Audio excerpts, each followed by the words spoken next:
Back to my channel. Thanks for coming back and for joining me. Before I get back into the swing of vlogging, I just thought I would do a bit of a sit down catch up video, very much kind of like chatting to a friend. I've got my cup of tea. I'm going to try and edit as little of this as possible. Also, I'm a little bit out of breath because I just walked up and down the stairs. And yeah, I just thought I would just tell you where I'm at right now, because if you follow me on Instagram or TikTok, you'll know that I took a 3-week trip to New Zealand, and I've never ever taken that much time off work before or had a holiday or a break from my normal routine like that. And it is honestly amazing how much of a shift and how much it makes you reflect and think about your day-to-day life at home. If anyone else gets this when they're on holiday for like a longer period of time, let me know, because I mean the longest holiday I've ever done is 2 weeks, and that was a really long time ago, probably I want to say 10 plus years ago. So to have that time and space to not be working and to just be thinking about like what I want my life to look like without getting too deep just over a minute into the video was really good. And I'm going to be sharing just a bit of an update. If you're new to my channel and this is the first time you're watching, then hello, welcome. I'm Jodie. I'm a yoga teacher and I create content around kind of yoga, slow living and well-being on here, on my Instagram and on my TikTok. I'll leave kind of all relevant links and things like that in the description box.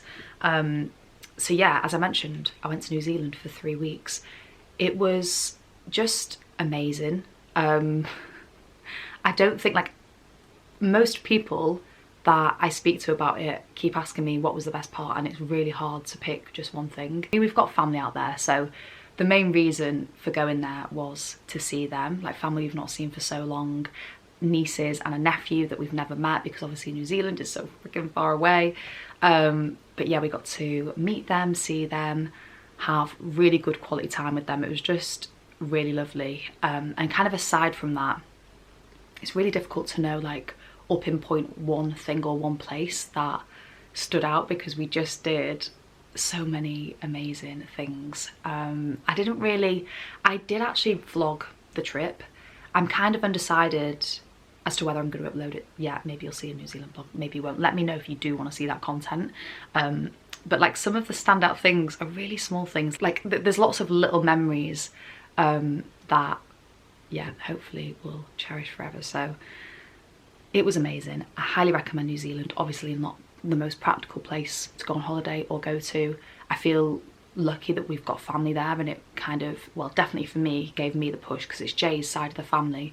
I don't think I'd ever visit New Zealand, but it's absolutely become one of my favourite places. So much to the point that we were like looking at land and being dreamers while we were there, as to whether we could move there. Obviously we're back now, and God, that's getting bright. I'm just going to move back slightly. Okay, I just had to move back because the sun is beaming through the skylight. I'm in my spare room, which I've turned into like a bit of a yoga room, which I'm going to come on to, but yeah, that's why I've moved back.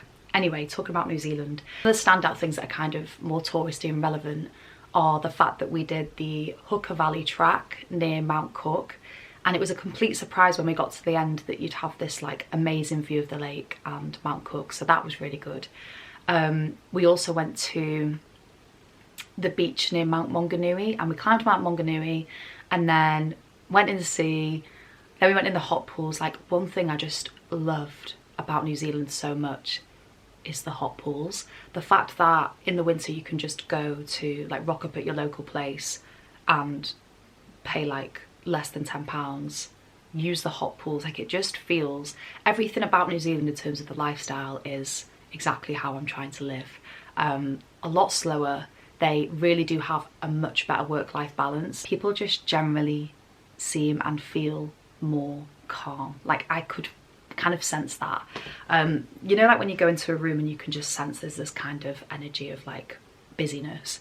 It's kind of like the opposite of that, which was obviously really good for me and my nervous system. Teaching yoga, practicing yoga, living my life in alignment with a lot of the philosophy that underpins yoga makes me feel my calmest, most at ease, most joyful, most kind of, I guess, in alignment.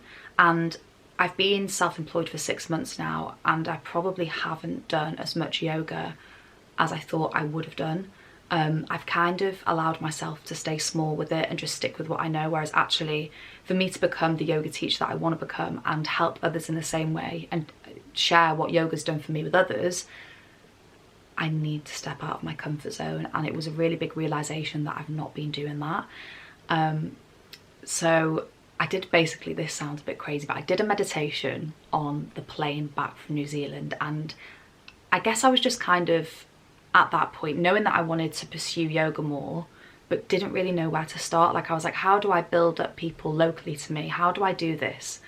And then I just realized that I needed to separate things. So I've created a new Instagram account called Slower Space. So this is going to be like, I guess, a community, a hub, a place where we can live more intentionally and more joyfully by slowing down and being more present. And it's where I'm going to be kind of sharing all of my offerings, like workshops and things.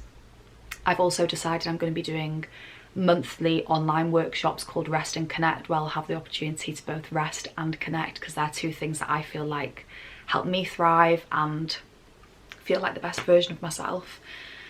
And yeah, it just feels really like it's interesting that I feel like the answers that I've wanted for a long time came to me after allowing myself to rest and restore and reconnect with people that I hadn't seen in a while, and just have that time to reconnect with myself as well. So yeah, I'm going to leave links to that below if you want to join us for the workshops. If the lighting has just changed, then sorry about that. Jay just came home from work and he needed to get changed, and this is the room where he gets changed, and he has left. I mean, obviously you can't see it from there, but there's quite a few clothes around me, so I'm going to try and stay in the zone and finish this video. But basically, anyway, I just feel like I'm in my showing up for myself era. Like, I don't know if anyone can relate to this, but I am not very good at believing in what I have to offer. And if you don't believe in what you've got, how can you expect anyone else to? And that is something that I'm really working on. I've really worked on for the past year, kind of through my whole, I mean, I've nearly been a yoga teacher for a year, and I think just kind of believing in yourself, it's just so important. Tomorrow we are going to an unplugged cabin, which, if you haven't seen, they are a basically tech-free cabin where you lock your phone away and don't have it for 3 days. So I'm gonna vlog that for my next video. I can't tell you how excited I am for this, because although I did switch off from work in New Zealand, this thing is always still nearby, you know, it's around. So I'm looking forward to just turning it off, put it in that lockbox, and I think that they give you a Nokia. So yeah, if any of my family and friends text this weekend, they'll be texting me to this tiny old school Nokia, which I'm very much looking forward to. So gonna vlog that, bring you to the countryside with me. Just, the sun is dipping in and out again, so I'm going to use this as my cue to wrap things up. Join me for the next vlog, because I think it's going to be a good one. The sun has just come in full force, so I'm going to have to stand up and do this outro. As I mentioned, I'm going to leave some links to things that I'm offering at the moment in the description box, and I've also got a free download of a slow living guide if you're into that and want to see my suggestions. There's some journal prompts in there as well that can hopefully get you started. But yeah, thank you for watching, and I will see you in my next video, which will be a vlog from Unplugged, which I'm so excited